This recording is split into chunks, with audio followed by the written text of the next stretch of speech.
বিশ্বনবী যখন মেরাজে যাচ্ছিলেন একটা সার্টেন লেভেল যে একটা নির্দিষ্ট জায়গায় যে সাইয়েদনা জিব্রাইল বললেন, ইয়া রাসূলুল্লাহ, আমি আর উপরে যেতে পারবো না, আমার খেলা এই জায়গায় শেষ, নবী আপনার খেলা এখন শুরু। সুবহানাল্লাহ। ও নবী, এই জায়গার নাম সিদরাতুল মুনতাহা, এটা সীমান্ত বৃক্ষ, এটা হচ্ছে বর্ডার এরিয়া। কি এরিয়া? এটা হলো বর্ডার এরিয়া, এখানে আমার খেলা শেষ। আজীবন আমি এই জায়গায় এসে কান পেতে আল্লাহর অর্ডার শুনেছি, আর ওই অর্ডার তামিল করার জন্য দুনিয়াতে নেমেছি। আমি জিব্রাইলের উপরে যদি 1 ইঞ্চি উপরে ওঠার চেষ্টা করি, আমার শত শত পাখাগুলোকে জ্বালিয়ে ছাই করে দিবে কে? সাইয়েদনা জিব্রাইল আর উপরে যেতে পারে নাই। যেখানে সাইয়েদনা জিব্রাইলের খেলা শেষ, ওইখানে বিশ্বনবীর খেলা শুরু হয়েছিল। কোন সুবহানাল্লাহ। তার মানে মানুষ যখন উপরে ওঠে, এত উপরে উঠে যায়, ফেরেশতাদেরকেও হার মানিয়ে ফেরেশতাদের উপরে চলে যায়। আবার মানুষ যখন নিচে নামতে শুরু করে, শয়তানকেও হার মানিয়ে নিচে চলে যায়। ঠিক কিনা? তার মানে হাইয়ার হলে সব দিক দিয়ে হাইয়ার, হাইয়েস্ট তো অল ক্রাইটেরিয়াতে সে হাইয়েস্ট, লোয়েস্ট তো অল ক্রাইটেরিয়াতে সে লোয়েস্ট।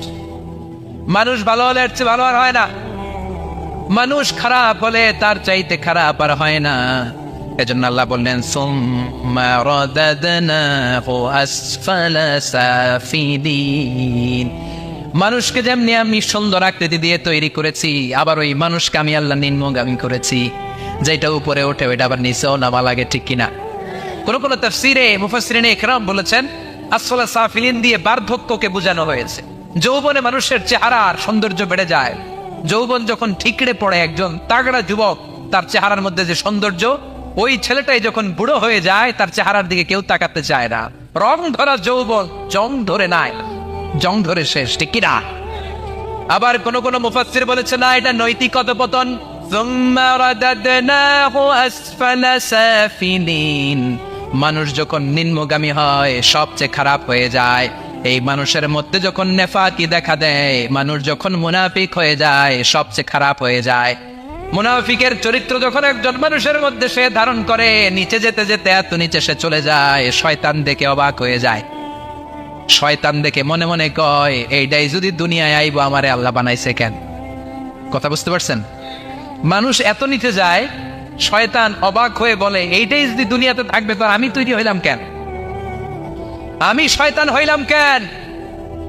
এজন্য মানুষ ভালো হলে সবচেয়ে ভালো, খারাপ হলে সবচাইতে খারাপ। তার কারণটা কি?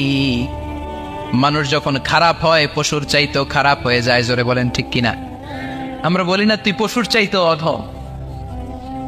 মানবিকতা হারিয়ে যখন মানুষ অন্যায় কাজ করে, তখন আমরা বলি তুই পশুর চাইতেও অধম। ঠিক কিনা?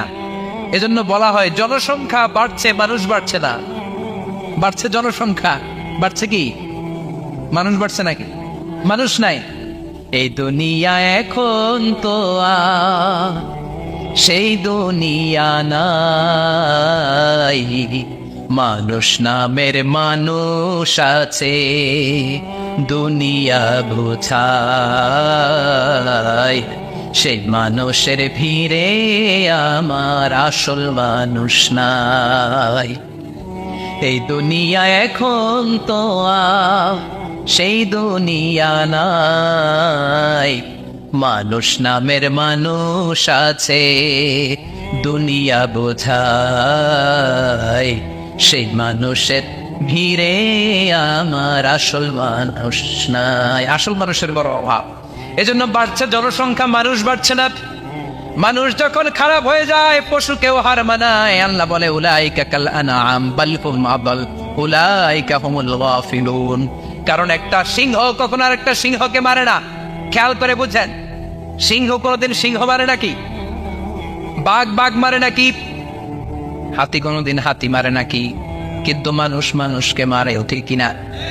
আওয়াজ করে উত্তর দেন, একটা বাঘ আর একটা বাঘকে 8 টুকরা 10 টুকরা করে নাকি? একটা হাতি আর একটা হাতিকে কোনোদিন 20 টুকরা 14 টুকরা করে নাকি? কিন্তু একটা মানুষ আর একটা মানুষকে 8 টুকরা 14 টুকরা 20 টুকরা করে। ঠিক কিনা? এজন্য আল্লাহ বললেন, সুম্মা রাদাদনাহু আসফালা সাফিলিন। মানুষ যখন শ্রেষ্ঠ হয়, মানুষের চাইতে শ্রেষ্ঠ যেমনি কেউ আর হতে পারে না। আবার মানুষ যখন নিকৃষ্ট হয়ে যায়, মানুষের চাইতে নিকৃষ্ট আর কেউ হতে পারে। এজন্য ভালো হওয়ার দরকার আছে না নাই? তার মানে মানুষ যেমনি উপরে ওঠে আবার নিচেও নামতে পারে। মানুষের যেমনি সুযোগের সম্ভাবনা বেশি, মানুষের মধ্যে বিপদ খুব বেশি, কিন্তু দুই শ্রেণীর ব্যক্তিকে বিপদ স্পর্শ করে না। কয় শ্রেণী? আরো জোরে বলে। আল্লাহ বললেন সে দুই শ্রেণী হলো ইল্লাল্লাযীনা আমানু ওয়া আমিলুস সালিহাতি ফালাহুম আজরুন গায়রু মামনুন। যারা ঈমান আনবে আর সৎকর্ম করবে, এক আল্লাহর উপরে যারা বিশ্বাস রাখবে আর যারা দুনিয়াতে নেক আমল করবে, তাদের জন্য প্রতিদান রেখেছে কে? তাদেরকে জান্নাত দেওয়ার জন্য প্রস্তুত হয়ে আছে আল্লাহ। জোরে কোন ঠিক কিনা? ওই জান্নাতে ঢোকার ইচ্ছা আছে না নাই? জান্নাতে যেতে চান তো আপনারা? যেতে চান না কারা কারা? হাত তোলেন তো। জান্নাতে যেতে রাজি আছেন? রাজি আছেন সবাই? আল্লাহ এই দুনিয়াতে তুমি যেমনি আমাদেরকে একত্রিত করলা, জান্নাতের ময়দানেও তুমি আমাদেরকে একত্রিত করে দিও, পড়ে না আমিন। জান্নাতেও যেন আমরা এভাবে বসে বসে তাফসীরুল কোরআনের ময়দানে থাকতে পারি, তুমি তৌফিক দাও, চিল্লায় পড়ে না আমিন। এজন্য আল্লাহ বললেন বিপদ মুক্ত হতে চাইলে দুইটা কাজ করতে হবে। এক হলো ইল্লাল্লাযীনা আমানু, ঈমান আনতে হবে। কার উপরে? জোরে বলেন কার উপরে? ঈমানের পথে অবিচল থেকে আমার মরণ যেন হয়, তোমারই কাছে মিনতি আমার, তোমারই কাছে মিনতি আমার, মহামহিম দয়াময়। ঈমানের পথে অবিচল থেকে আমার মরণ যেন হয়, পড়েন আমিন। আর জোরে আমিন। এজন্য আল্লাহ বললেন প্রথম শর্ত হলো ঈমান আনতে হবে। ওই ঈমানের মধ্যে শিরকের মিশ্রণ থাকতে পারবে না। শিরক ছাড়া পাক্কা মুমিন হয়ে যদি আমার দরবারে আসো, জান্নাতুল ফেরদাউসের দরজা তোমার জন্য খুলে দিবে কে? দুই নম্বরে ওয়া আমিলুস সালিহাত, নেক আমল যদি করতে পারো, ঈমান আর নেক আমল, এই দুইটার গ্যারান্টি যদি দিতে পারো, জান্নাতের গ্যারান্টি দিবে কে?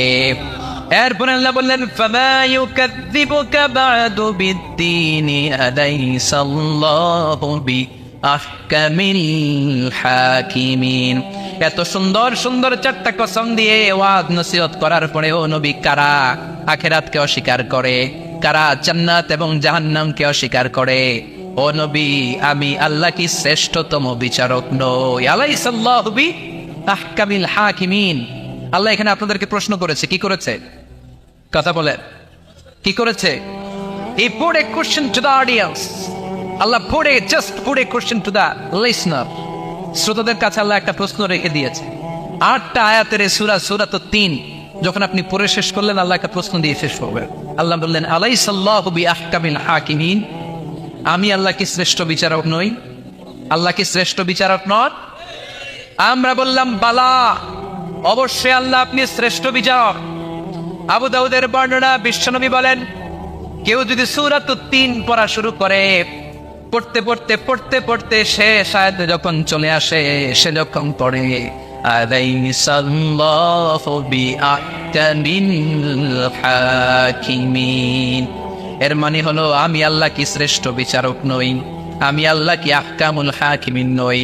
সূরা 3 শেষ আয়াতে যখন কেউ পৌঁছে যায়, সেজন্য আল্লাহর প্রশ্নের জবাব দিয়ে তারপরে সূরাটা শেষ করে।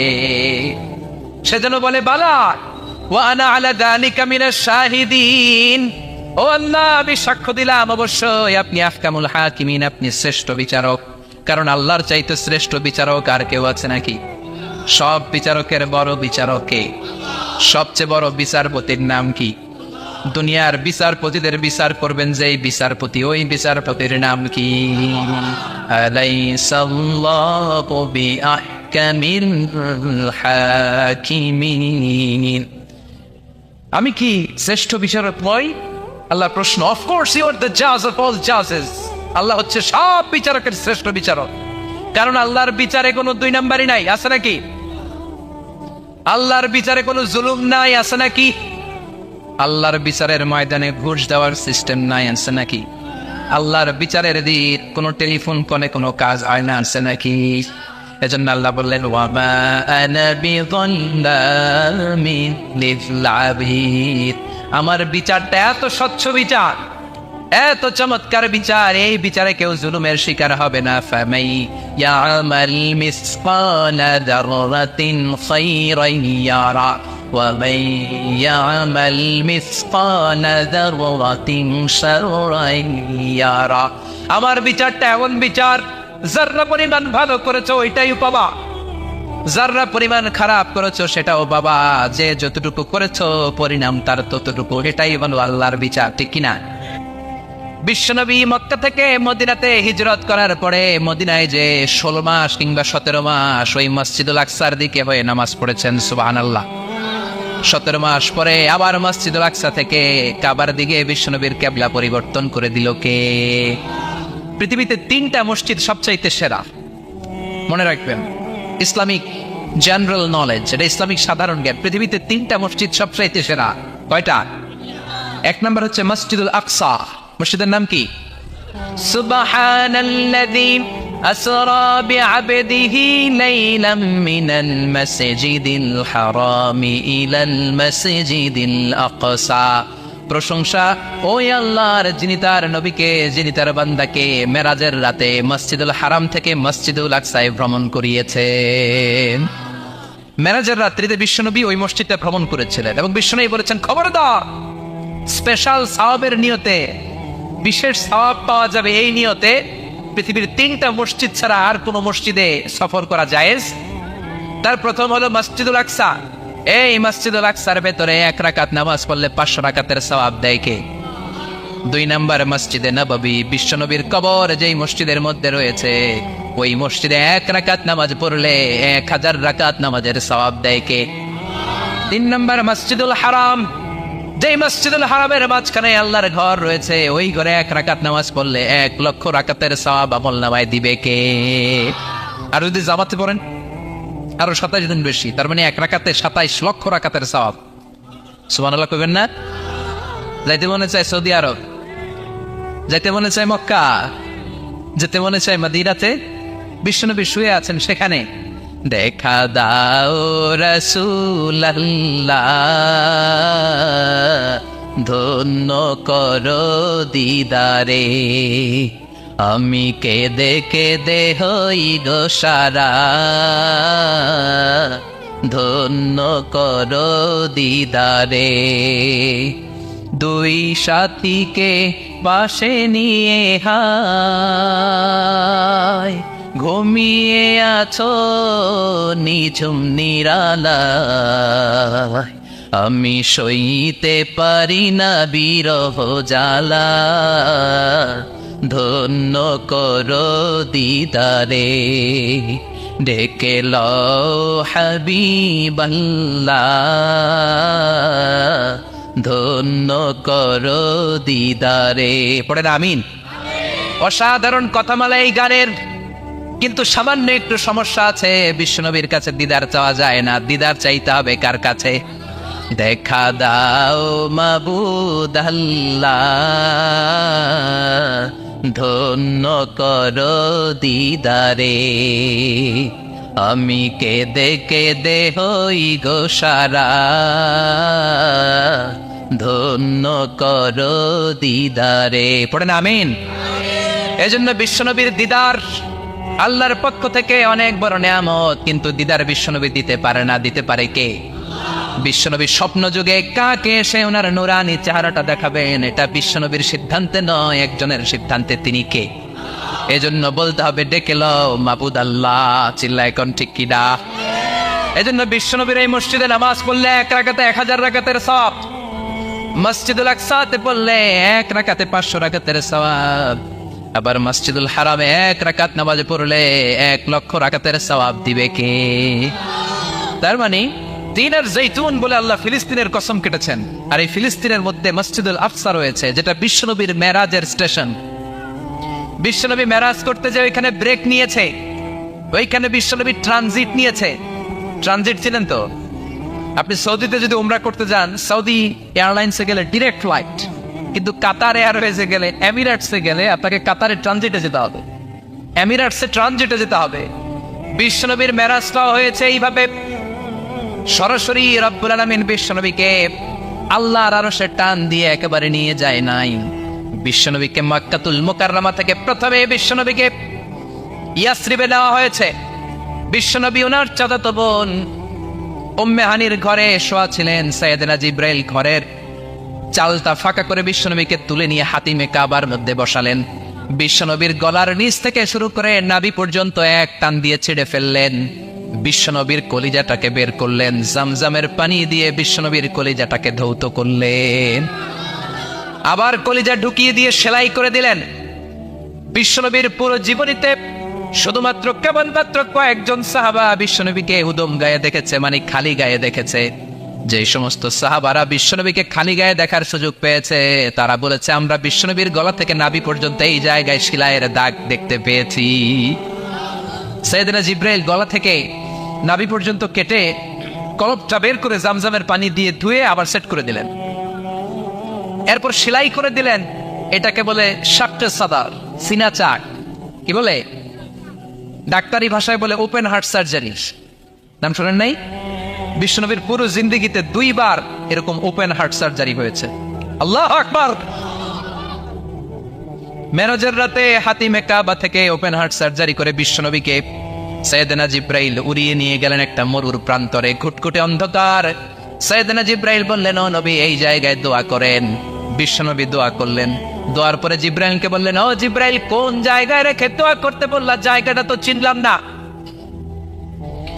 সাইয়েদনা জিব্রাইল বলে, নবী গো, কিছুদিন পরে আপনার এলাকা থেকে আপনি বিতাড়িত হবেন। আপনার এলাকা থেকে বিতাড়িত হয়ে যেই জায়গায় আপনি হিজরত করতে যাবেন, এই জায়গাটা হলো ওই জায়গা, হিজরতের জায়গা। জায়গাটার নাম হলো ইয়াসরিব। ইয়াসরিব মদিনার পূর্ব নাম হচ্ছে ইয়াসরিব। আবার সেখান থেকে বিশ্বনবীকে তুলে এক পাহাড়ের উপরে নেওয়া হলো। এগুলো মেরাজের রাতের ঘটনা। ওই পাহাড়ে নামিয়ে বলা হলো, ও নবী আপনি দোয়া করেন। তার মানে প্রথম স্টেশন মদিনা, ইয়াসরিবে দ্বিতীয় স্টেশন পাহাড়ের উপরে ব্রেক নিচ্ছেন। ব্রেক নিয়ে বড় জার্নির জন্য বিশ্বনবীকে তৈরি করছে কে? কারণ একটু পরে এমন জোরে টান দিবে 7 আকাশ ভেদ করে আল্লাহর আরশে চলে যেতে হবে। চিল্লা এখন ঠিক কিনা? পাহাড়ের উপরে নামিয়ে বললেন, ও নবী দোয়া করেন। বিশ্বনবী পাহাড়ের উপরে দোয়া করলেন। এবার বললেন, ও জিব্রাইল আইয়ু জাবালিন হাদা, অন্ধকার, গুটগুটে অন্ধকার, কিছু দেখি না, এটা আবার কোন পাহাড়? সাইয়েদনা জিব্রাইল বললেন, ও নবী এই পাহাড়টা হলো জাবালু মুসা, আপনার ভাই মুসার পাহাড়। এটা হলো তুর পাহাড়। তুর পাহাড়ের চূড়ায় এসেছেন। সেখান থেকে আরেক ব্রেক দিয়ে বিশ্বনবীকে মসজিদুল আকসাতে নেওয়া হয়েছে। যে মসজিদুল আকসা ফিলিস্তিনের ভূখণ্ডে অবস্থিত, যে মসজিদে 1 রাকাত সালাত আদায় করলে 500 রাকাতের সওয়াব আমলনামায় ঢুকিয়ে দিবে কে? আবার এই ফিলিস্তিন বিলাদুস শাম, এই শাম দেশ যেন তেন জায়গা নয়।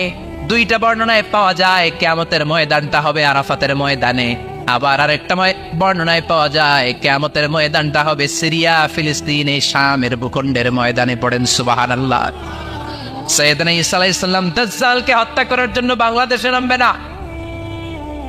দাজ্জালকে হত্যা করার জন্য সৌদি আরবেও নামবে না, মিশরেও নামবে না, ইরাকেও নামবে না, লেবাননেও নামবে না, আলজেরিয়াতেও নামবে না, তিউনিসিয়াতেও নামবে না, মরক্কোতেও নামবে না। সাইয়েদনা ঈসা আলাইহিস সালাম দাজ্জালকে হত্যা করার জন্য ফিলিস্তিনের দামেস্কের জামে মসজিদের সবচেয়ে বড় মিনারার পাশে 2 জন ফেরেশতার পাখার উপরে ভর করে জমিনে নেমে আসবেন। এই জায়গাটা অনেক গুরুত্বপূর্ণ জায়গা। আল্লাহ বলেছেন, বারাকনা হাওলা, এই পুরো এলাকাটাকে আমি বরকত দিয়ে ছেয়ে দিয়েছি। পড়েন আল্লাহু আকবার। আবার এই জায়গায় বিশাল একটা যুদ্ধ হবে। ফিলিস্তিনের একটা শহর আছে আল গৌতা। এই গৌতা শহরে মুসলমানদের কেন্দ্রবিন্দু হবে। কিয়ামতের আগ দিয়ে যা যা ঘটবে সব এই ফিলিস্তিনে ঘটবে। এই জন্য তিন আর জাইতুনের কসম কাটার মধ্য দিয়ে ফিলিস্তিনের কসম কেটেছে কে? এই ফিলিস্তিনের বাইতুল লাহাম, যেটাকে বলে বেথেলহাম, এই বেথেলহাম সিটিতে ঈসা আলাইহিস সালামের জন্ম। সুবহানাল্লাহ পড়েন। মনে থাকবে কোন শহরে? বেথেলহাম। বেথেলহাম শহরে ঈসা আলাইহিস সালামের জন্ম। তার মানে আল্লাহ ঈসা নবীর জন্মস্থানের কসম কাটলেন। এরপরে আল্লাহ বললেন, ওয়াতুরে সিনিন, তুর পাহাড়ের কসম, সিনাই পর্বতের কসম। তুর পাহাড় হলো মিশরে, মিশর হলো মূসা আলাইহিস সালামের জন্মস্থান। আর ওয়াহাদাল বালাদিল আমিন, এই নিরাপদ শহরের কসম, মানে মক্কাতুল মুকাররমার কসম। মক্কা মুকাররমা কার জন্মস্থান? জোরে বলেন, আরো জোরে বলেন। বিশ্বনবীর জন্মস্থান। তিনজন বড় বড় পয়গাম্বার যেই তিন দেশে এসেছে, আল্লাহ তিনটা দেশের কসম কাটলেন। তিনটা বড় বড় শরীয়তের ধারক বাহক এই তিনজন নবী, উলুল আজমি মিনার রাসূল। এজন্য আল্লাহ বললেন ওয়াত-তিনি ওয়াজ-যাইতুনি ওয়া তুরি সিনিনা ওয়া হাযাল বালাদিল আমিন। তিন আর যাইতুনের কসম, মানে ফিলিস্তিনের কসম। ওয়া তুরি সিনিন, তুর পাহাড়ের কসম, মিশরের সবচাইতে উঁচু পাহাড়, যেই পাহাড়ের চূড়ার উপরে উঠে সাইয়েদনা মূসা আলাইহিস সালাম সরাসরি আল্লাহর সাথে কথা বলেছেন। ওয়া কাল্লামাল্লাহু মূসা তাকলিমা, সরাসরি without any media, without any via, সাইয়েদনা মূসা আলাইহিস সালাম আল্লাহর সাথে কথা বলতেন। পৃথিবীতে চারটা আসমানি কিতাব সবচাইতে সেরা। এক হচ্ছে তাওরাত, দ্বিতীয়ত জাবুর, তৃতীয়ত ইনজিল, চতুর্থত কোরআন।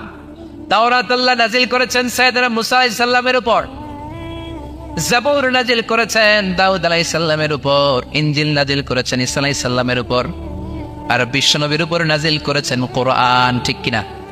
এই তাওরাতকে রব্বুল আলামিন স্বয়ং নিজ হাতে লিখে কাঠের ফলকের মধ্যে, তক্তার মধ্যে লিখে সাইয়েদনা মূসা আলাইহিস সালামকে দিয়েছে। সুবহানাল্লাহ। এটাকে আরবিতে বলে আলওয়াহ। লাওহের প্লুরাল হচ্ছে আলওয়াহ। কাঠের তক্তার মধ্যে আল্লাহ নিজে তাওরাত লিখেছেন। কিসের মধ্যে লিখছেন? কথা বলেন, শুনতেছেন? মনোযোগ আছে? কাঠের তক্তার মধ্যে তাওরাত লিখলেন, লিখে মূসা আলাইহিস সালামকে বললেন, মূসা ফিহি বুরহান ফিহি হুদা ফিহি হিদায়া, এই হচ্ছে তাওরাত কিতাব, আমি নিজ হাতে লিখে দিয়েছি, এর মধ্যে হেদায়েত আছে, এর মধ্যে বরকত আছে, এর মধ্যে বুরহান আছে, দলিল আছে। যাও এই কাঠের তক্তার মধ্যে লেখা তাওরাত কিতাবকে নিয়ে যাও, বনি ইসরাইলের কাছে এই তাওরাত কিতাবের দাওয়াত দাও। সাইয়েদনা মূসা আলাইহিস সালাম ছিলেন অনেক শক্তিশালী নবী। উনি ভাবলেন অল্প কয়েকটা তক্তা, কাউকে ডাকার দরকার নাই, আমার ভাই হারুন রে লাগবে না, আমি যথেষ্ট। আমার ভাই হারুন রে কষ্ট করে পাহাড়ের উপরে টেনে আনার দরকার নাই, 3-4টা তক্তা আমি নিজেই নিতে পারবো, নিজেই নিতে পারবো মনে করে সাইয়েদনা মূসা আলাইহিস সালাম আল্লাহর লেখা তক্তার উপরে যে তাওরাতের ফলক, এই ফলক ধরে টান দিয়েছে উঠানোর জন্য। আল্লাহ যেহেতু কিতাব দিয়েছে নিয়ে যায়, কিন্তু কি আজীব তামাশা, তক্তা ধরে কাঁধে তুলবে তো দূরের কথা, নাড়াতেই পারে না। সুবহানাল্লাহ, আসতে বলেন, নাড়াতেই পারেন। ওনার এত শক্তি, উনি এক থাপ্পড় মেরে ফেরাউনের বাবুর্চিকে ওই জায়গার মধ্যে দুনিয়া থেকে বিদায় করেছিলেন। এক ধাক্কা মারলে 10 জন 10 হাত দূরে যেয়ে পড়তো। উনি রেগে গেলে ওনার মাথার চুলগুলো টুপি আর পাগড়ি ভেদ করে উপরের দিকে এরকম খাড়া হয়ে দাঁড়িয়ে যেত। স্বয়ং মালাকুল মাউতকে থাপ্পড় মেরে চোখ কানা করে দিয়েছিলেন। এর কারণ মালাকুল মাউত মানুষের সূরাতে আসছিল, আর অনুমতি নেয় নাই। ঘরের মধ্যে ঢোকার আগে অনুমতির দরকার আছে না নাই? কি সুন্দর ইসলাম, হোয়াট এ প্রাইভেসি ইন ইসলাম। কত সুন্দর প্রাইভেসি ইসলাম আমাদেরকে শিখিয়েছে। আপনি ঘরে ঢুকবেন, অনুমতি নিয়ে ঢুকবেন। কার কথা? এক সাহাবী বললেন, নবী আমার ঘরে 2 ঘর। কয়টা? 2টা মাত্র রুম। এক রুমে থাকি আমি, আর এক রুমে থাকে আমার আম্মা জান, যেই আম্মা জানের বুকের দুধ খেয়ে আমি 10 মাস পেটের ভেতরে ছিলাম, 2 বছর বুকের দুধ খেয়ে বড় হলাম। আমার আম্মা জান থাকে এক রুমে, আমি থাকি আর এক রুমে। ও নবী, আমার মায়ের রুমে ঢোকার আগেও কি অনুমতি নেওয়া লাগবে নাকি? বিশ্বনবী বললেন, ও সাহাবা, আতুহিব্বু আন তারাহা উরিয়ানা, do you like to see your father naked? তুমি কি তোমার মাকে নেকেড দেখতে চাও? তুমি কি তোমার মাকে উলঙ্গ দেখতে চাও? সাহাবী বললেন, কাল্লা, কখনোই না। বিশ্বনবী বললেন, ইদান তাস্তাদিন, তোমার মাকে যদি উলঙ্গ দেখতে না চাও, তাহলে অবশ্যই অবশ্যই অবশ্যই তোমার মায়ের ঘরে ঢোকার আগে অনুমতি নিয়ে ঢুকবা। সুবহানাল্লাহ। মায়ের ঘরে ঢোকার আগে অনুমতি নিতে হবে। তাহলে ভাইয়ের ঘরে, বোনের ঘরে, ভাবির ঘরে, হ্যাঁ, ঢুকাই যাবে না। ভাবির ঘরে ঢোকা যাবে? কারো ঘরে ঢোকার আগে অনুমতি নিতে হবে। এটাকে বলে প্রাইভেসি। ইসলামী প্রাইভেসিকে গুরুত্ব দেয়, কারণ আপনি হয়তো এমন একটা সময় চলে যাবেন ঘরের ভিতরে, ঘরের ভেতরে আপনার আম্মা ওই সময় হয়তো হালকা পোশাক পরে, সিম্পল কোনো কাপড় পরে শুয়ে আছে, ঠিক কিনা? ওই পোশাকে সে আপনার সামনে আসতে চায় না। আপনি যখন নক করবেন, আপনি যখন সালাম দিবেন, পারমিশন চাইবেন, সে হয়তো ওনাকে ঢেকে চাদর পরে সুন্দর করে জামাটা পরে তারপরে আপনার সামনে আসবে। চিল্লায় বলেন ঠিক কিনা? এজন্য অনুমতি নিয়ে ঢোকা ফরজ। কারো ঘরে যখন যাবেন আগে সালাম দিবেন, 3 বার সালাম দিবেন। 3 বার সালাম দেওয়ার পরে যদি উত্তর না পাওয়া যায় চলে যাবেন। কার কথা মানতে রাজি আছেন তো? এগুলো মানি না, এই জন্যই ঘরে অশান্তি, ফ্যামিলিতে অশান্তি, চোখের হেফাজত নাই, নজরের হেফাজত নাই। এই নজরের লাগাম যদি টেনে ধরতে পারেন, ফ্যামিলির 50% সমস্যা এমনি চলে যাবে। চিল্লা এখন ঠিক কিনা?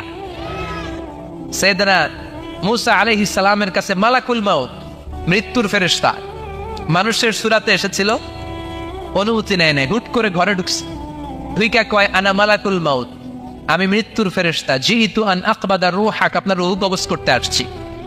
মূসা আলাইহিস সালাম দেখতেছে একজন সলিমুদ্দি। মূসা নবী দেখে কি, আর সলিমুদ্দি কয় কি, আমি মালাকুল মাউত। বেজাল আছে না নাই? সাইয়েদনা মূসা আলাইহিস সালাম দেখে দিব্যি সাধারণ মানুষ, আর সে বলে আমি তোমার রূহ কবজ করতে এসেছি। মূসা আলাইহিস সালাম রেগে গেলেন, অনেক মেজাজ ওলা নবী ছিলেন, রাগের চোটে এক থাপ্পড় দিলেন। থাপ্পড় খেয়ে মালাকুল মাউতের এক চোখ নাই। বুখারীর বর্ণনা, ফাসাক্কাহু ফাফাকু আইনা, থাপ্পড় মারলেন, চোখ শেষ। মালাকুল মাউত বাঁচার জন্য দিলেন দৌড়, এক দৌড়ে আল্লাহর আদেশে আল্লাহর আরশে চলে গেলেন। যে বলে মাবুদ এমন নবীর কাছে পাঠিয়েছেন, আরসালতানি ইলা আবদিন লা ইউরিদুল মাউত, এমন বান্দার কাছে পাঠিয়েছে ওই বান্দা মরতে চায় না, খালি মারতে চায়। কি করতে চায়? মরতে চায় না, মারতে চায়। দেখেন কি করছে আল্লাহ, বললেন ও মালাকুল মাউত, ভুল করছো, সালাম দাও না, অনুমতি নাও না, মানুষের সুরাতে গেছো, আর নবীও সাধারণ নবী না, মেজাজওয়ালা নবী। ঠিক কিনা? চিন্তা করে লাভ নাই, আমি কথা বলবো। সাইয়েদনা মূসাকে আল্লাহ ডেকে বললেন, ও মূসা, তুমি নাকি মরতে চাও না, খালি মারতে চাও। সাইয়েদনা মূসা বলেন, না মাবুদ, আমি তো চিনি নাই, এটা যে মালাকুল মাউত আমি তো চিনি নাই, চিনলে তো তার গায়ে আমি হাত তোলার সাহস করতাম না। আল্লাহ বললেন, ও মূসা যাও, দাইয়াদাকা আলা মাতনি সাউর, ওই যে একটা গাভী দেখা যায়, ষাঁড় দেখা যায়, ওই গরুর পিঠের উপরে তোমার ডান হাতটা রেখে দাও। সাইয়েদনা মূসা আলাইহিস সালাম গরুর পিঠের উপরে ডান হাত রাখলেন। আল্লাহ বললেন, মূসা তোমার ডান হাতের নিচে গরুর যতগুলো পশম, প্রত্যেকটা পশমের বিনিময়ে তোমার 1 বছর করে হায়াত আমি বাড়িয়ে দিলাম। মরতে যখন চাও না, মারতে যখন চাও, আরো কয়েক বছর মারো, হায়াত আমি বাড়িয়ে দিলাম। মূসা আলাইহিস সালাম বললেন, আল্লাহ সুম্মা মাযা, এই হাতের নিচে গরুর যত পশম তত আমার হায়াত বেড়ে যাবে। ধরলাম হাতের নিচে 2000 পশম, 2000 বছর হায়াত বাড়িয়ে দিলেন, কিন্তু সুম্মা মাযা, 2000 বছর পরে কি হবে, আগে ওইটা কোন, ওই ঝামেলাটা ভাঙের আগে। আল্লাহ বললেন, মূসা সুম্মাল মাউত, তারপরে তো তোমাকে মরতেই হবে, এই পৃথিবীতে আসলেই মরতে হয়। কুল্লু নাফসিন যায়িকাতুল মাউত, এই পৃথিবীতে যারা একবার আসবে তাদেরকেই মরতে হবে। ঠিক কি না? সাইয়েদনা মূসা আলাইহিস সালাম বললেন, ফাল আনা, তাহলে আর দেরির দরকার নাই, এখনই আমাকে নিতে বলেন। সুবহানাল্লাহ। মালাকুল মাউত এসে মূসা আলাইহিস সালামের রূহ কবজ করে ফেললেন। এই মূসা আলাইহিস সালামের সাথে সরাসরি আল্লাহর কথা হতো এই তুর পাহাড়ের উপর, আর এই তুর পাহাড়ের নামে কসম কেটেছে কে? ওয়া তুরি সিনিন। আল্লাহ বললেন, তিন আর জাইতুনের কসম, মানে ফিলিস্তিনের কসম। ওয়া তুরি সিনিন, তুর পাহাড়ের কসম, যেই তুর পাহাড়ের উপরে আমি তাওরাত কিতাব নাজিল করেছি। তাওরাত কিতাবটাকে কাঠের ফলকের মধ্যে লিখে বললেন, মূসা নিয়ে যাও। মূসা আলাইহিস সালাম নিতে পারে না। মনে আছে? মনে আছে আপনাদের না ভুলে গেছেন? মূসা আলাইহিস সালাম ধরলেন, নাড়াতে পারেন না, আর কাঁধে তুলবে তো দূরের কথা, নাড়াতেই তো পারেন। এত শক্তিশালী নবী। তাওরাতের যে আলওয়াহুত তাওরাত, তাওরাতের ফলক, এই বাণীগুলো নিয়ে বাণীবাহকের কাজ করবে, বার্তাবাহকের কাজ করবে, বনী ইসরাইলের কাছে এই পয়গাম পৌঁছে দিবে, কিন্তু তুলতেই তো পারে না। আল্লাহরে ডেকে বলে, আল্লাহ পারি না। আল্লাহ বললেন, ট্রাই করো, ট্রাই এগেইন, আবার চেষ্টা করো, দেখো না পারো কিনা। হাবিল সাইয়েদনা মূসা আলাইহিস সালাম ভাবলেন, এই দিক দিয়ে পারি না, ওই দিক দিয়ে ধরলে মনে হয় পারবো। এবার তক্তার ওই পাশ দিয়ে নাড়াচাড়া শুরু করছে, ওই দিক দিয়েও পারে না। এবার ভাবলেন, এক কাজ করি, মাঝখান দিয়ে দেখি নাড়াতে পারি কিনা। সাইয়েদনা মূসা আলাইহিস সালাম কাঠের তক্তাগুলোর মাঝখান দিয়ে ধরলেন, টান দিলেন, কিন্তু তক্তা নড়ে, নাড়ানোই যায় না, কাঁধে তুলবে তো দূরের কথা। সাইয়েদনা মূসা আলাইহিস সালাম অপরাধ হয়ে আল্লাহরে ডেকে বললেন, ও মাবুদ, পারি না। আল্লাহ আসলে চাপছে মূসা যেন বলে পারি না। মূসা পারে না, এটা শুনতে আল্লাহর বড় মনে চায়। সুবহানাল্লাহ কইবেন না? কারণ সব জায়গায় উনি পারে আর মারে। আজকে সৈয়দনা মুসা আলাইহিস সালামের কণ্ঠে আল্লাহ শুনতে চায়, আল্লাহ আমি অপারগ, আমি পারি না। সৈয়দনা মুসা আলাইহিস সালাম বলে, আল্লাহ সৈয়দনা জিব্রাইলকে যদি বলে আমারে যদি একটু সাহায্য করে, আমার কাঁধে তুলে দিলে আমি নিয়ে বাড়িতে যাব না। সৈয়দনা জিব্রাইলকে একটু বলেন। আল্লাহ বললেন, যাও জিব্রাইল, হেল্প আউট মুসা, মুসা আলাইহিস সালামকে সাহায্য করো। এবার সৈয়দনা মুসা আলাইহিস সালাম ধরলেন এইদিকে, সৈয়দনা জিব্রাইল ধরলেন এইদিকে। দুইজন মিলে তাওরাত লেখা কাঠের তক্তাগুলো উঠাতে চাইলেন, কিন্তু কি আজীব তামাশা, সৈয়দনা জিব্রাইলও পারে না। সৈয়দনা মুসা আলাইহিস সালাম বললেন, ও ভাই জিব্রাইল, চলো জায়গা চেঞ্জ করে তুমি এদিক দিয়ে ধরো, আমি ওই দিকে ধরি, আবার জোরসে টান মারো। দেশগামে কয় না জোরসে টান, এইও সিস্টেমে দুইজন মিলে টানে, কিন্তু নাড়াতেই পারে না। আগে তো হাতে নিবে, তারপরে কাঁধে তুলবে, দুইজনেও পারে না। গায়ে যত জোর আছে সাইয়েদনা মুসা আলাইহিস সালাম জোরসে টান দিলেন, যত জোর, সব জোরকে একসাথে করে তিনি টান দিয়েছেন। টানের চোটে দেহের প্রতিটা লোমকূপ থেকে ঘাম বেরোতে শুরু করেছে। টানের চোটে রক টান খেয়ে যাচ্ছে, কোমরের রক ছিঁড়ে যাওয়ার অবস্থা, কিন্তু কাঠের ফলকগুলো নাড়ানো যায়। সাইয়েদনা মুসা আলাইহিস সালাম বললেন, আল্লাহ জিব্রাইলও পারে না। জিব্রাইলের সাথে হাজার হাজার সহকারী ফেরেশতা, তাদেরকে একটু বলেন হেল্প করার জন্য। সুবহানাল্লাহ পড়েন। হাজার হাজার ফেরেশতা তুর পাহাড়ের উপর সবাই মিলে জোরে জোরে টান দেয়, জোরে জোরে টান দেয়। সবাই মিলে চেষ্টা করে তাওরাত লেখা ফলক এক প্রান্ত থেকে আরেক প্রান্ত কোনো জায়গা দিয়ে ধরে 1 ইঞ্চি নাড়াতে পারে না। এই অবস্থা দেখে আল্লাহ বললেন, ঘটনা কি? আল্লাহ পারি না। সাইয়েদনা মুসা আলাইহিস সালাম কি বলে? আল্লাহ পারি না। আল্লাহ বললেন, মুসা, এই ফলকগুলোর এত ওজন নয়, কাঠের এই তক্তাগুলোর এত ওজন নয়, কিন্তু এই কাঠের তক্তার মধ্যে যে বাণীগুলো লেখা হয়েছে, বাণীগুলো কার? এটা আমার বাণী, আমার কথা। এই জিনিসটা বোঝানোর জন্য আমি এটার ওজনকে ভারী করে দিয়েছি। এবার জিব্রাইলের সহকারী ফেরেশতা লাগবে না, জিব্রাইলের সহযোগিতা লাগবে না। তোমার গায়ে আমি যেই জোর দিয়েছি, টান দিয়ে দেখো সবগুলারে কাঁধে তুলে নিতে পারবা। সাইয়েদনা মুসা আলাইহিস সালাম এবার বিসমিল্লাহ বলে সব কিনি তাওরাত লেখা কাঠের তক্তাগুলো কাঁধে নিয়ে এক দৌড়ে বাড়ি। আল্লাহু আকবার। যেই পাহাড়ের উপর এই তক্তা টানাটানির ঘটনা ঘটেছে, পাহাড়টার নাম, এজন্য আল্লাহ বললেন, ওয়াত-তিনি ওয়াজ-যাইতুনি ওয়া তুরি সিনিন ওয়া হাযাল বালাদিন আমিন। তিন আর জাইতুনের কসম, তুর পাহাড়ের কসম। আবার তুর পাহাড়ের মধ্যে নূরের তাজাল্লি দিয়েছে কে? দোয়া মানে কি? চাওয়া, মাংনা, প্রার্থনা করা। কার কাছে যাব? চাওয়ার মতো চাইলে উনি দেয়। বিশ্বাস হয়? যার বিশ্বাস হয় তারে দেয়, যার হয় না তারে দেয়। উদু আল্লাহ ওয়া আনতুম মুকিনুনা বিল ইজাবা। এমন ভাবে আল্লাহর কাছে চাও যে তুমি নিশ্চিত আল্লাহ তোমার কথা শুনছেন, তিনি তোমাকে দিবেন। ঠিক কিনা? এই দোয়া একটা আর্ট, একটা শিল্প। এটা কি? একটা শিল্প। এই শিল্পটাকে আত্মস্থ করতে হয়, জানতে হয়, চাইতে জানতে হয়। চাওয়ার মতো চাইতে জানলে, দোয়ার মতো দোয়া করতে জানলে, দোয়া কবুল করে কে? আপনারা মিসাইল হামলা হয়, নাম শুনেছেন না? মিসাইল যখন অ্যাটাক করা হয়, তখন এটা লক্ষ্যবস্তুতে যে আঘাত হানে। দোয়ার মতো দোয়া করলেও এটা লক্ষ্যবস্তুতে যে ভেদ করে। সুবহানাল্লাহ পড়বেন না? কিন্তু চাইতে জানতে হবে। চাওয়ার মতো চাইলে আল্লাহ শোনে। এজন্য আমরা যখন ছোট একটা গান শুনতাম, মাওলা তোমায় ডাকতে জানি না, ডাকার মতো ডাকলে মাওলা কেমনে শোনে না। এজন্য ডাকার মতো ডাকতে হয়, চাওয়ার মতো চাইতে হয়।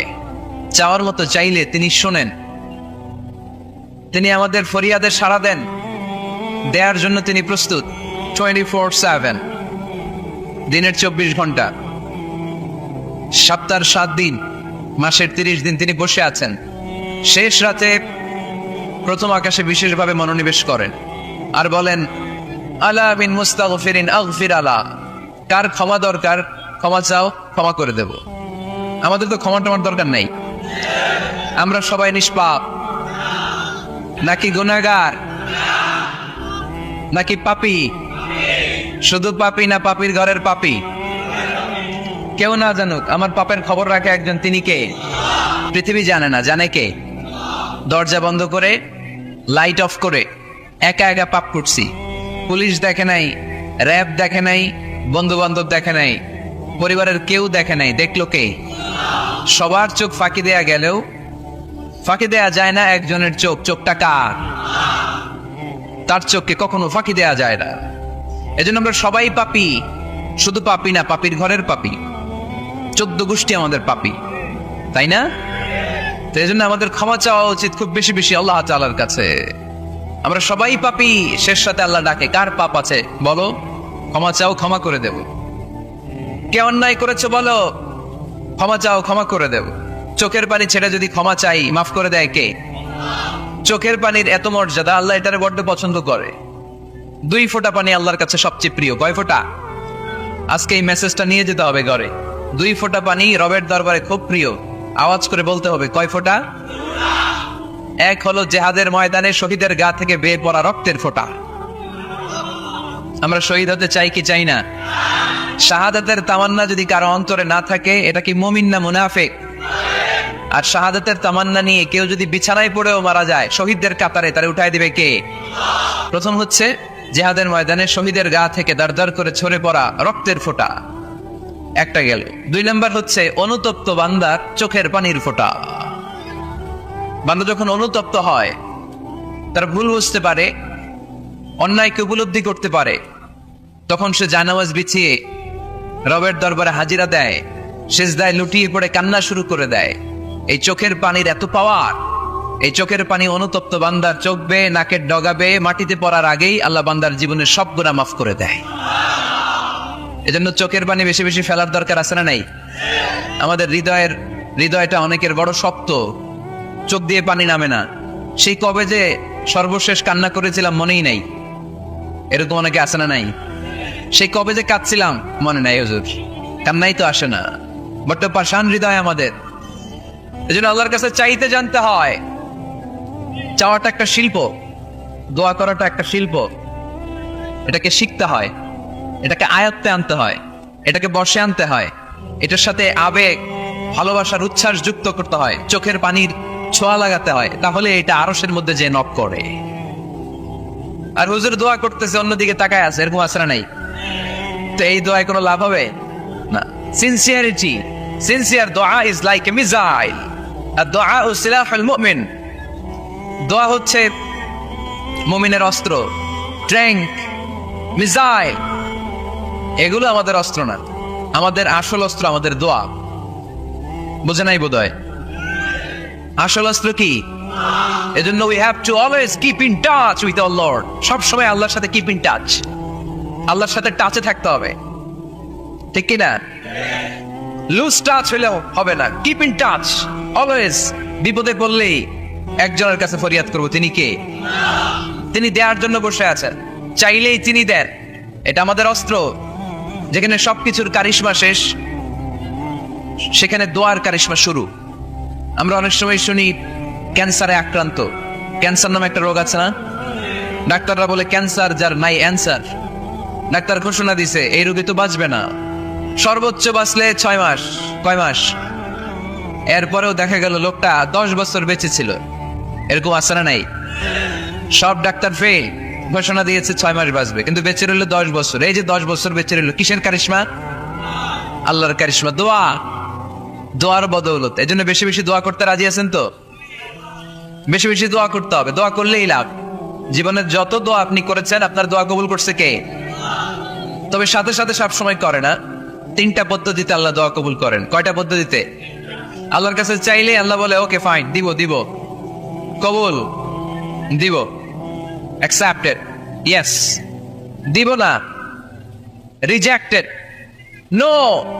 এগুলো আল্লাহ কখনো বলে? আল্লাহ সবসময় বলে ইয়েস, অ্যাকসেপ্টেড, দেব। তবে 3 ভাবে দেয়। কয় ভাবে? আপনি দোয়া করলেন, চাইলেন। প্রথম পদ্ধতি, চাওয়ার সাথে সাথে আল্লাহ দোয়া কবুল করে নেয় আর দিয়ে দেয়, পেয়ে আপনি খুশি হয়ে যান, আলহামদুলিল্লাহ পড়েন। দ্বিতীয় পদ্ধতি, আপনি আল্লাহর কাছে চাইলেন, আর অল্প কয়েক মিনিট কথা, আর অল্প কয়েক মিনিট, বসো না, এরকম করো না, আওয়াজ করো না। বেশিরভাগ ইয়াং ছেলে পেলে আসছে, 15 থেকে 25 বছর, এগুলার ঠিক কিনা? আগে খেলতো ক্রিকেট, এখন চলে আসে কোরআনের ময়দানে। খুশি না বেজার?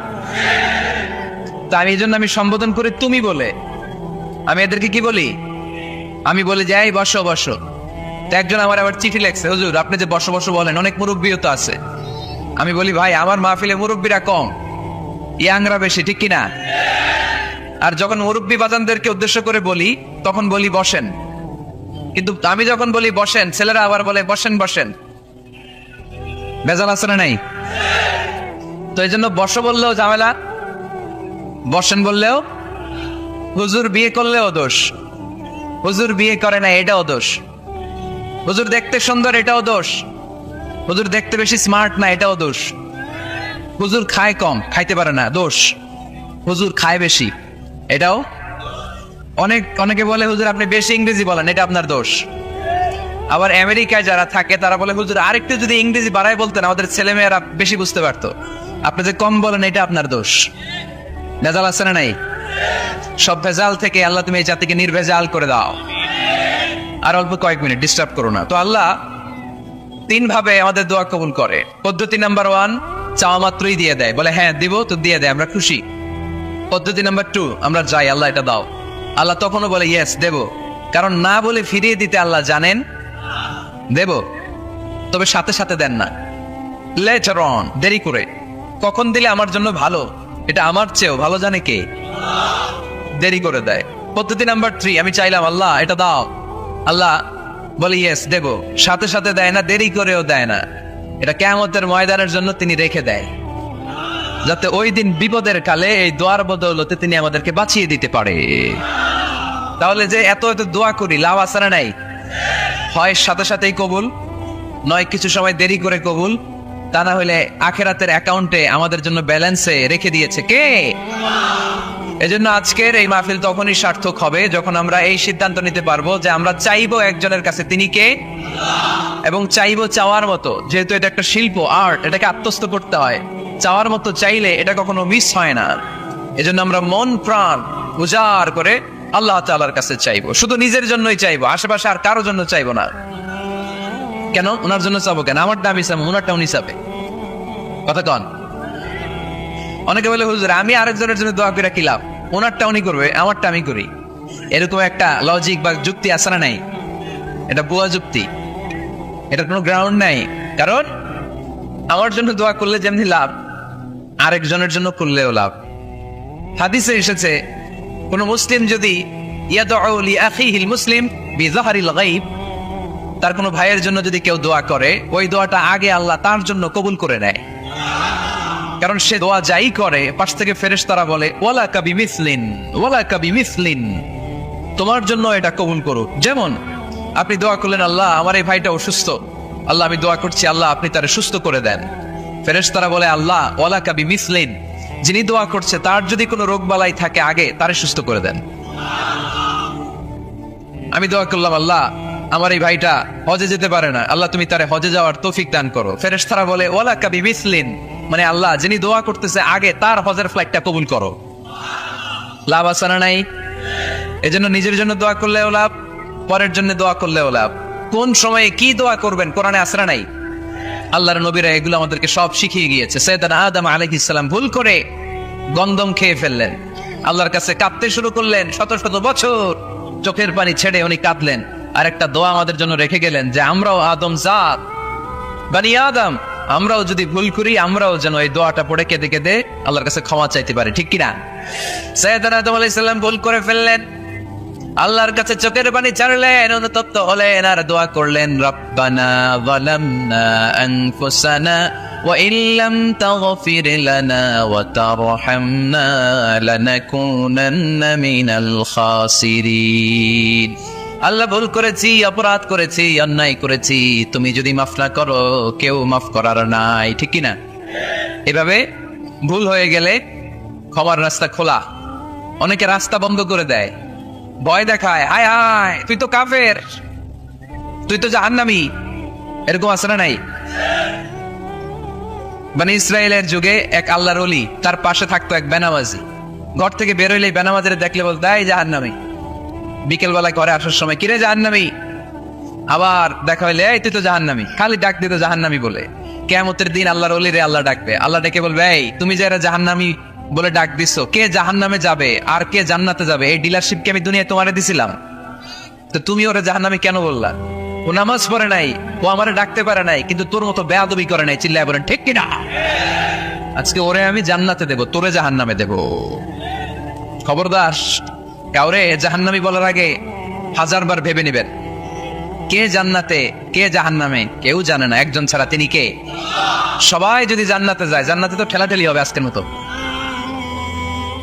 ঠেলাঠেলি হবে না? সর্বশেষ জাহান্নামের আগুনে 1000 বছর পুরে যে লোকটা জান্নাতে যাবে, তার জান্নাতের সাইজ হবে এই পৃথিবীর 10 গুণ। জান্নাতের এক একটা যে দরজা হবে, বিশ্বনবী বললেন মা বাইনা মাক্কা তাওয়া হাজার, সৌদির মক্কা শহর থেকে বাহরাইনের 1000 শহর যত লম্বা, যা ঠিক তত লম্বা। সেই হিসাবে এক ধাক্কায় কয়েক হাজার কোটি জান্নাতি একবারে ঢুকবে। আমরা আমাদের দরজা দিয়ে, ঘরের দরজা দিয়ে একসাথে কয়জন ঢুকি? বড় জোর 2 জন, তার চেয়েও ধাক্কাধাক্কি করে সর্বোচ্চ। জান্নাতের এক একটা দরজা দিয়ে এক ফাউজে একবারে ঢুকতে পারবে কয়েক হাজার কোটি বানি আদম। তো ওই জান্নাত যদি আল্লাহ সবাইরে দেয়, আমার কোনো সমস্যা আছে? এজন্য ইবাদত নিয়ে যেন আমরা কখনো অহংকার না করি, ইলম নিয়ে যেন কখনো অহংকার না করি। আমরা যেন বিনয়ী হই, আমরা যেন নিচু হই।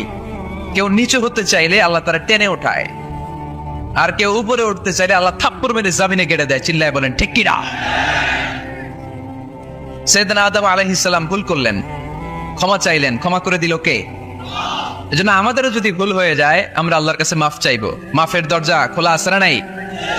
আবার সাইয়েদনা ইব্রাহিম আলাইহিস সালাম দোয়া করলেন, রব্বি জাআলনি মুকিমাস সালাতি ওয়া মিন যুররিয়াতি রাব্বানা ওয়া তাকাব্বাল দুআ। আল্লাহ আপনি আমার নামাজ কায়েমকারী বানান, আমার কলিজার টুকরা ইসমাইলকেও আমার সাথে নামাজ কায়েমকারী বানান, আমার দোয়াটা আপনি কবুল করে নেন।